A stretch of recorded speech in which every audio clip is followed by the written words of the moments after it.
Present continuous tense. Present continuous tense की पहचान है कि जिन वाक्यों के अंत में रहा हन, रहे हन और रहिया हन शब्दों का प्रयोग होता है उन्हें कहते हैं प्रेजेंट कॉन्टिन्यूअस टेंस। इन वाक्यों में सब्जेक्ट आई के साथ एम और वर्ब की फर्स्ट फॉर्म के साथ आईएनजी का प्रयोग होता है। सब्जेक्ट वी यू दे के साथ आर और वर्ब की फर्स्ट फॉर्म के साथ आईएनजी का प्रयोग होता है। और सब्जेक्ट ही शी इट के साथ हेल्पिंग वर्ब इज और वर्ब की फर्स्ट फॉर्म के साथ आईएनजी का प्रयोग होता है। अब देखते हैं प्रेजेंट कॉन्टिन्यूअस टेंस की कुछ एग्जांपल्स। फर्स्ट एग्जांपल इज ओह स्कूल जा रहा है, वह स्कूल जा रहा है, he is going to school. इस सेंटेंस में आप देख सकते हैं कि ओह के लिए हमने ही का यूज किया है और जा रहा है के लिए इज गोइंग टू का प्रयोग हुआ है। जैसे कि हमने प्रेजेंट कॉन्टिन्यूअस टेंस के रूल्स में बताया है कि ही शी इट के साथ इज और वर्ब की फर्स्ट फॉर्म में आईएनजी का प्रयोग करते हैं, इसलिए यहाँ पर ही के साथ इज हेल्पिंग वर्ब और उसके बाद वर्ब की फर्स्ट फॉर्म में आईएनजी का प्रयोग हुआ है। तो ये सेंटेंस है he is going to school. Next sentence is ओ पढ़ रहे हन, वे पढ़ रहे हैं, दे आर रीडिंग। इस सेंटेंस में आप देख सकते हैं कि ओह के लिए दे का प्रयोग हुआ है और पढ़ रहे हन के लिए आर रीडिंग का प्रयोग हुआ है। जैसे कि आपको रूल्स में बताया गया है कि वी यू दे के साथ आर और वर्ब की फर्स्ट फॉर्म में आईएनजी का प्रयोग करते हैं। तो इसी तरीके से यहाँ पर सबसे पहले सब्जेक्ट दे, उसके बाद आर और उसके बाद वर्ब की फर्स्ट फॉर्म के साथ आईएनजी लगाया गया है। तो ये सेंटेंस बना they are reading. Next sentence is मैं खेल रहा हूँ, मैं खेल रहा हूँ, आई एम प्लेइंग। मैं के लिए यहाँ पर आई और खेल रहा हूँ के लिए एम प्लेइंग का यूज हुआ है।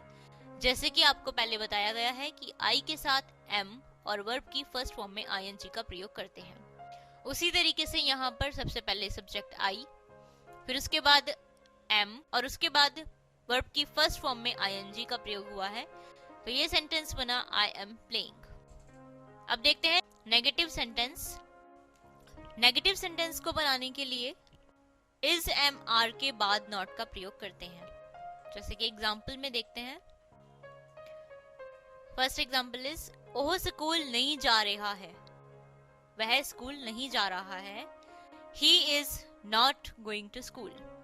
जैसे कि आप देख सकते हैं कि सब्जेक्ट ही के बाद इज और इज के बाद नॉट का प्रयोग किया गया है और उसके बाद गोइंग, गो जो कि वर्ब की फर्स्ट फॉर्म है उसमें आईएनजी का प्रयोग किया गया है। तो ये सेंटेंस बना he is not going to school. Next sentence is ओ पढ़ नहीं रहे हन, वे पढ़ नहीं रहे हैं, दे आर नॉट रीडिंग। इस सेंटेंस में आप देख सकते हैं कि सबसे पहले सब्जेक्ट दे और उसके बाद हेल्पिंग वर्ब आर और हेल्पिंग वर्ब के बाद नॉट का प्रयोग किया गया है और उसके बाद वर्ब की फर्स्ट फॉर्म उसके साथ आईएनजी का प्रयोग किया गया है। तो ये सेंटेंस बना दे आर नॉट रीडिंग। तो इन दोनों एग्जाम्पल से आप समझ गए होंगे कि प्रेजेंट कॉन्टिन्यूअस टेंस में नेगेटिव सेंटेंस में इज एम आर के बाद नॉट का प्रयोग करते हैं। अब देखते हैं इंटेरोगेटिव सेंटेंस। इंटेरोगेटिव सेंटेंस में इज एम आर का प्रयोग सब्जेक्ट से पहले करते हैं। एग्जाम्पल कि वो स्कूल जा रहा है, क्या वह स्कूल जा रहा है, is he going to school. यहाँ आप देख सकते हैं कि सबसे पहले हेल्पिंग वर्ब इज का प्रयोग किया गया है, यानी कि सब्जेक्ट से पहले इज का प्रयोग करते हैं, उसके बाद सब्जेक्ट और उसके बाद वर्ब की फर्स्ट फॉर्म के साथ आईएनजी का प्रयोग करते हैं। तो ये सेंटेंस बना is he going to school. Next example is कि वो पढ़ रहे हन, क्या वे पढ़ रहे हैं, आर दे रीडिंग। यहाँ भी आप देख सकते हैं कि सबसे पहले हेल्पिंग वर्ब आर का प्रयोग किया गया है, उसके बाद सब्जेक्ट और उसके बाद रीडिंग यानी कि वर्ब की फर्स्ट फॉर्म में आईएनजी का प्रयोग किया गया है। तो ये सेंटेंस बना आर दे रीडिंग।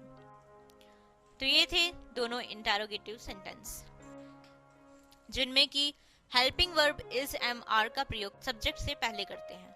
तो अब आप इन सभी एग्जाम्पल से समझ गए होंगे कि प्रेजेंट कॉन्टिन्यूअस टेंस में वाक्य के अंत में रेहा हन, रहे हन और रहिया हन शब्द का प्रयोग होता है, और इन वाक्यों में सब्जेक्ट आई के साथ एम और उसके साथ वर्ब की फर्स्ट फॉर्म में आईएनजी का प्रयोग करते हैं, सब्जेक्ट वी यू दे के साथ हेल्पिंग वर्ब आर और वर्ब की फर्स्ट फॉर्म के साथ आईएनजी का प्रयोग करते हैं, और सब्जेक्ट ही शी इट के बाद हेल्पिंग वर्ब इज और वर्ब की फर्स्ट फॉर्म के साथ आईएनजी का प्रयोग करते हैं।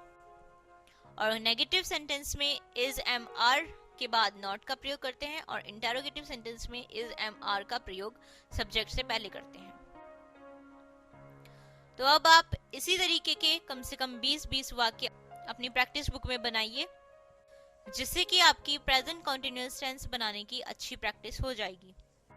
और प्रेजेंट कॉन्टिन्यूअस टेंस बनाने के लिए हम आपको कुछ वर्ब्स दिखा रहे हैं, जिन वर्ब्स को सबसे पहले आपको याद करना है और जिनकी मदद से आपको प्रेजेंट कॉन्टिन्यूअस टेंस बनाने हैं। इन वर्ब्स को याद करने से आपकी नॉलेज बढ़ेगी और साथ ही साथ आप प्रेजेंट कॉन्टिन्यूअस टेंस अच्छे तरीके से बनाना सीख जाएंगे। तो ये था प्रेजेंट कॉन्टिन्यूअस टेंस।